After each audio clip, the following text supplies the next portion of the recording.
उत्तराखंड में चार धाम महामार्ग के शिलान्यास के लिए नरेंद्र मोदी देहरादून पहुंचे थे। असल में पीएम नरेंद्र मोदी ने जिस महत्वपूर्ण प्रोजेक्ट का शिलान्यास किया है, उसके तहत उत्तराखंड के चार धाम के लिए ऐसी सड़कों के नेटवर्क का निर्माण किया जा रहा है जो हर मौसम में उपयोग के लायक रहेंगी। इसकी शुरुआत में गडकरी की महत्वपूर्ण भूमिका है।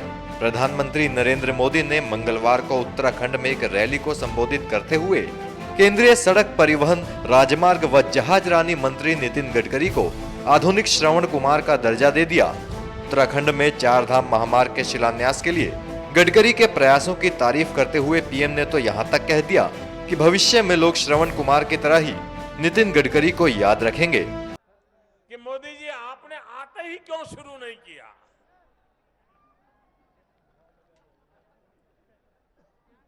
अगर मेरे लिए पॉलिटिकल कार्यक्रम होता। इस मौके पर मोदी ने उत्तराखंड की रावत सरकार पर भी निशाना साधा और भ्रष्टाचार के मुद्दे पर जमकर बरसे। इंसान पैसे खाता है, ये तो हमने सुना था। इंसान पैसे मार लेता है, वो भी सुना था। लेकिन उत्तराखंड में तो स्कूटर भी पैसे खा जाता है। हमने अखबार में पढ़ा था कि जिस स्कूटर में 5 लीटर की टंकी होती है, वो 35 लीटर पेट्रोल खाता है। बताइए, चोरों को कहां कहां पकड़ेंगे भाई, कहां कहां पकड़ेंगे?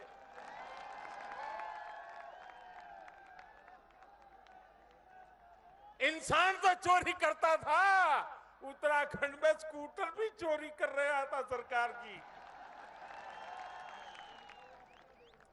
भाइयों बहनों, ये दुराचार, ये भ्रष्टाचार, इसने भारत जैसे होनहार देश को तबाह करके रख दिया है। सोना की चिड़िया कहा जाता था मेरा देश, उसको हम ही लोगों ने लूटा है। हमने इसको बचाना है। और इसलिए भाइयों बहनों, मुझे आपका साथ चाहिए, आपका आशीर्वाद चाहिए।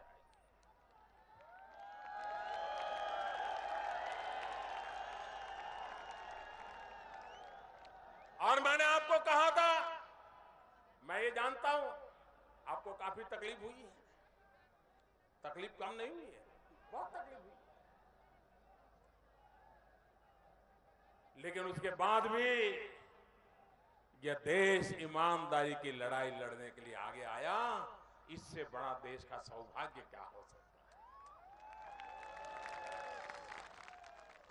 इस देश का जितना ऋण मेरे सर पे है, इस ऋण को चुकाने के लिए मैं जीवन भर कोशिश करता रहूंगा मेरे देश में।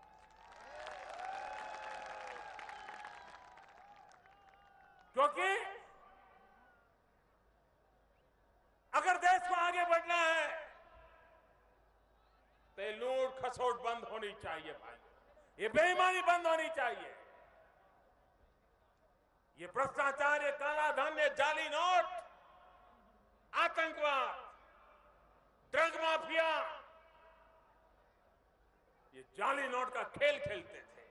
8 नवंबर रात को 8 बजे एक धमाक से जाली नोटों का खेल 0 हो गया।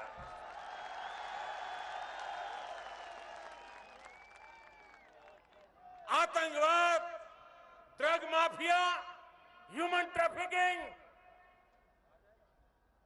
अंडरवर्ल्ड, उनकी सारी दुनिया पल भर में तबाह करके रख दी भाई। और ये सारे फैसले देश के हित के लिए किए हैं, देश का उज्जवल भविष्य बनाने के लिए किए हैं। और मुझे विश्वास है कि सामान्य मानवी इस देश का ईमानदारी को पसंद करता है। इस देश का सामान्य मानवी ईमानदारी के लिए सहने को तैयार होता है। इस देश का सामान्य मानवी बेईमानों को नफरत करता है, बेईमानी को कभी स्वीकार करने को तैयार नहीं है। अगर कभी कुछ करना भी पड़ा तो उसको मजबूरीन करना पड़ता है, रात को वो सो नहीं सकता, नींद नहीं आती है। ऐसे मेरे देश की ईमानदारी है। लेकिन कुछ मुट्ठी भर बेईमानों ने ईमानदारों को दबोच करके रखा है। मैं ईमानदारों की ताकत बढ़ाने के लिए लड़ रहा हूं, ईमानदारों को शक्तिशाली बनाने की लड़ाई लड़ रहा हूं। और इसके लिए मुझे उत्तराखंड की देवभूमि से, उत्तराखंड की वीर भूमि से, उत्तराखंड की वीर माताओं से मुझे आशीर्वाद चाहिए भाइयों बहनों, जिन आशीर्वाद को लेकर के हम ये लंबी लड़ाई को जीतेंगे। भाइयों बहनों, अब कुछ ही दिनों में 2017 आएगा। अटल बिहारी वाजपेयी जी ने हमें उत्तराखंड दिया। हम वाजपेयी जी के जितना आभार व्यक्त करें उतना कम है। लेकिन भाइयों बहनों, उत्तम उत्तराखंड बनाना जिम्मेवारी हमारी है। और मेरे भाइयों बहनों, ये उत्तराखंड ऐसे गड्ढे में पड़ा हुआ है, ऐसी खाई में पड़ा हुआ है, ऐसा तबाह करके रखा हुआ है। इसको बाहर निकालने के लिए 5-50 लोग धक्के मारेंगे तो बाहर निकलेगा, ऐसा नहीं है जी। इतना बर्बाद करके रखा है। ट्रैक्टर लगा दोगे तो भी नहीं होगा जी। इस उत्तराखंड को इन मुसीबतों से बाहर निकालना है तो डबल इंजन की जरूरत है, डबल इंजन की। एक इंजन दिल्ली का और दूसरा इंजन देहरादून का।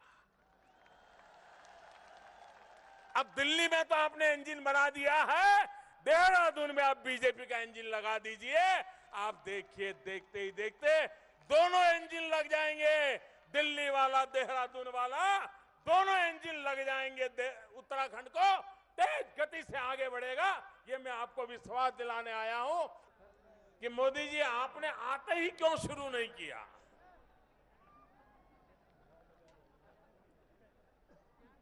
अगर मेरे लिए पॉलिटिकल कार्यक्रम होता,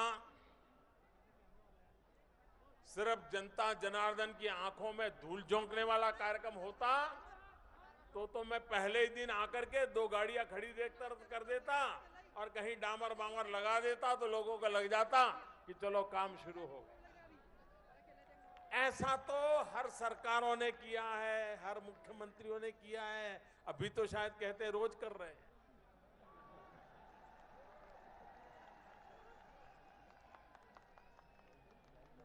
अब जनता,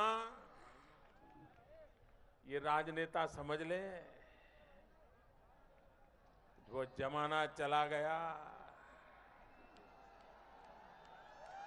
जनता है, सब कुछ जानती है।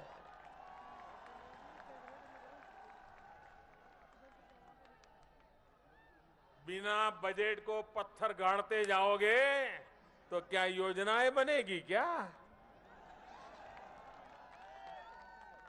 हंसते हुए चेहरे टीवी पे दिखा दोगे तो क्या गाड़ी चल जाएगी क्या? भाइयों बहनों, जल्दबाजी में करने वाली योजनाओं से राजनीति तो चल सकती है, लेकिन समाज नीति नहीं चल सकती, समाज का भला नहीं होता। और इसलिए हमारे नितिन जी केंद्र में मेरे मंत्रिपरिषद के साथी कल्पकता के धनी हैं। दुनिया भर में जो अच्छा है उसको खोजने के लिए लगे रहते हैं। किसी से भी दूर दूर से पता चले कि उसके पास ये जानकारी है तो सबसे पहले उसको समय देकर के उसको सुनना, समझना और अच्छे से अच्छा कैसे हो, उत्तम से उत्तम कैसे बने, हर पल नितिन जी ऐसा सोचने वाले मेरे साथी हैं। और इसलिए उन्होंने, क्योंकि सरकार बनी उस दिन से मैंने उनको एक काम दिया था, लेकिन उन्होंने दुनिया भर में ऐसे कच्चे पहाड़ के बीच से कैसे रास्ते निकाले जाएं और रास्ता ऐसा बने कि आने वाले 100 साल तक कभी किसी कठिनाइयों से गुजरना न पड़े, इस फिराक में लगे रहे। और आज दुनिया भर की कंसल्टिंग एजेंसियों की मदद से ऐसी एक उत्तम रचना की गई है, जिस उत्तम रचना के द्वारा मैं विश्वास दिलाता हूं देशवासियों को कि आप अब जब भी बद्रीनाथ, केदारनाथ, गंगोत्री, यमुनोत्री यात्रा पर आएंगे, जैसे पुराने जमाने में मां बाप को यात्रा कराने के लिए श्रवण को याद किया जाता है, आने वाले दिनों में जब आप सुखरूप यात्रा करोगे तो इस सरकार को, नितिन जी को आप जरूर याद करोगे, मैं आपको कहना चाहता हूं।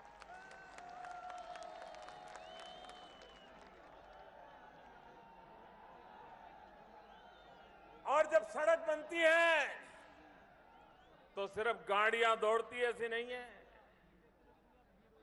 ये 12,000 करोड़ रुपया लगेगा। इसमें